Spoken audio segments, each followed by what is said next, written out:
Naturalism is an important philosophy for free thinkers. It is grounded in monism rather than Cartesian dualism. Naturalism is the default working method for science today. More thinkers are coming to accept the fact that the mind and its consciousness are embedded in the working of the material brain. In philosophy, a majority of professional philosophers assume naturalism as a base from which they work. Despite critics, naturalism has emerged from its earlier embattled position and is being accepted by more and more people. The time is coming when outmoded thinking is discarded, when people will think and exist in a world that is grounded in their material bodies and minds. They will begin to live with an intelligent and unbiased view of morality and society. Humanism. Secular humanism is a school of thought that incorporates metaphysical naturalism, the scientific method, rationalism, and unbelief. But a major goal of secular humanism is committed to forming a positive view toward life, one that can be transmitted to the formation of pragmatic ethics and behavior in human culture. It attempts to create the terms for a fulfilling life in the naturalist universe we inhabit. Secular humanism is a worldview that embraces joy, ethics, and courage. The history of secular humanism closely parallels that of naturalism. This portion of the lecture will glance at the story of humanism, stopping at the high spots. It will take up its more specific history in the 20th century, which saw the rapid rise and spread of secular humanism. Some of the first stirrings of secular humanism in the West were in ancient Greece. Many of the thinkers of that period were most concerned with rationalism and the question of what constituted the good life, which they believed was in man's ability to achieve. Protagoras, a 5th century BCE Greek philosopher, first made the statement that man is the measure of all things. Aristotle's Nicomachean Ethics, 350 BCE, with its emphasis on virtue and excellence, is considered an exemplar of the human spirit. See Ethics, Virtue Theory. After Greece, the quest for rationality and the emphasis on human values were subsumed in Europe's Dark Ages.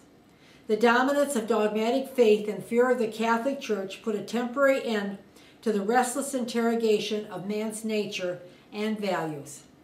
Humanism began to slowly become important again when translated texts by Aristotle began to appear from Islam in the 12th century CE and gradually became significant during the 14th century.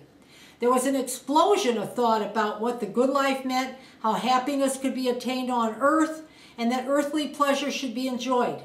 The great Renaissance scholar Jacob Burckhardt states in his Civilization of the Renaissance in Italy, 1860, that in the Middle Ages, religious salvation had occupied the position of utmost importance. During the Renaissance, however, humanism, stressing the need for individuals to reach their potential in this world, rose up to accompany and rival the goal of salvation. This was the age of the great scholars and philosophical humanists such as Manetti, Ficino, and Pico della Mirandola in Italy, as well as Erasmus in Holland. Montaigne, the great 16th century skeptic, wrote of humanist values in his classic essays around 1580. Spinoza, the 17th century pantheist philosopher, rejected biblical revelation, was a champion of free thought, and identified God with nature. He wrote about achieving liberal democratic societies much ahead of his time. There is a long-standing debate whether or not he was an atheist, but there is no doubt that he believed in humanist values. With the European Enlightenment came an assault on the dogmatism of religion and the tyranny of monarchist governments. Figures such as Diderot, Voltaire, and de Holbach were part of the movement that framed the concept of life, liberty, and the pursuit of happiness. Anti-clericalism and anti-biblical revelation were very common among Enlightenment intellectuals and their admirers. They wanted to see human life shaped by reason and nature. The 19th century utilitarians Mill and Bentham, see Ethics, Utilitarianism, wrote works about a society based on reason, which might calculate the greatest happiness for the greatest number.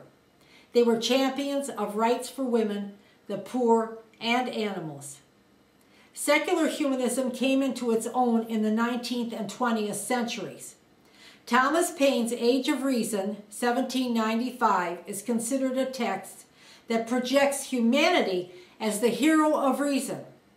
The English novelist George Eliot translated the philosopher Feuerbach's anti-religious Essence of Christianity, published in 1841.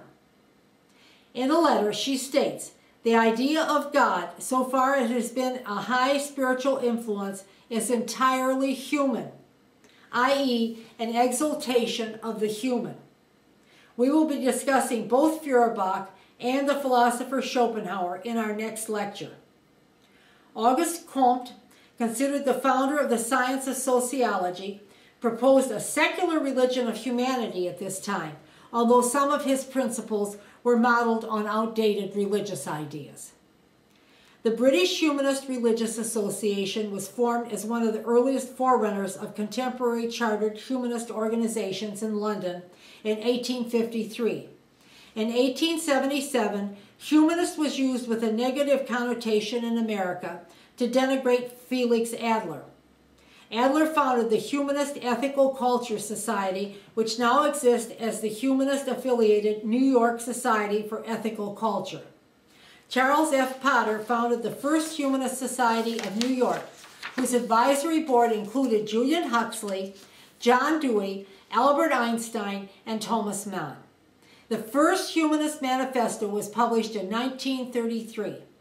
In 1941, the American Humanist Association was founded with some noted authors as presidents over the years: Isaac Asimov, Kurt Vonnegut, and Gore Vidal. The second Humanist Manifesto was published in 1973. In 2004, the American Humanist Association, along with other groups representing agnostics, atheists, and other freethinkers, joined in creating the Secular Coalition for America. One of its goals was the separation of church and state.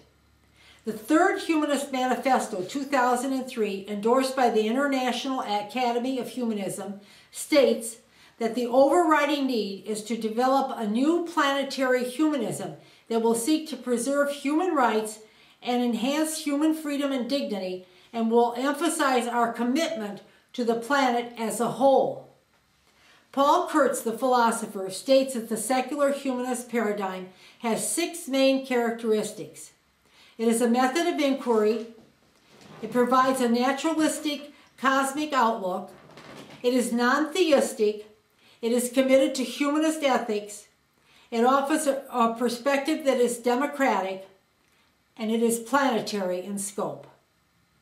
An interesting question for the non-theist is whether secular humanism can be called a religion. Many humanists would reject that label, and the most recent humanist proclamation called humanism a life stance.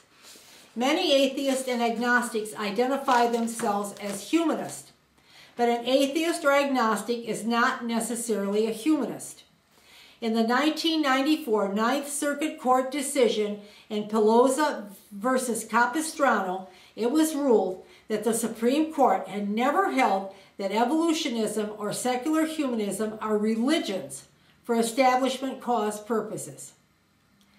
This decision essentially refuted the argument made by religious fundamentalists. Fundamentalists would like to overturn secular humanism, but that would be essentially turning back the clock on modernity. If they were successful, culture would be at risk for becoming theocracy-dominated, with reason and scientific method secondary to religious dogma.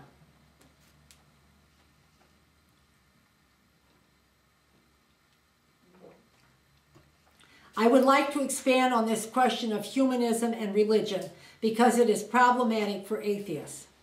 The original signers of the first Humanist Manifesto of 1933 declared themselves to be religious humanists because, in their view, traditional religions were failing to meet the needs of their times. The signers of 1933 stated that it was necessary to establish a religion that was dynamic and forceful. However, this so-called religion did not profess a belief in any God. Since then, 2 additional manifestos were written to replace the first, as we have seen. In the preface to Humanist Manifesto 2, the authors Paul Kurtz and Edwin H. Wilson, 1973, assert that faith and knowledge are required for a hopeful vision for the future. Manifesto 2 references a section on religion and states that traditional religion renders a disservice to humanity. Manifesto 2 recognizes the following groups to be part of their naturalist philosophy: scientific, ethical, democratic, religious, and Marxist humanism.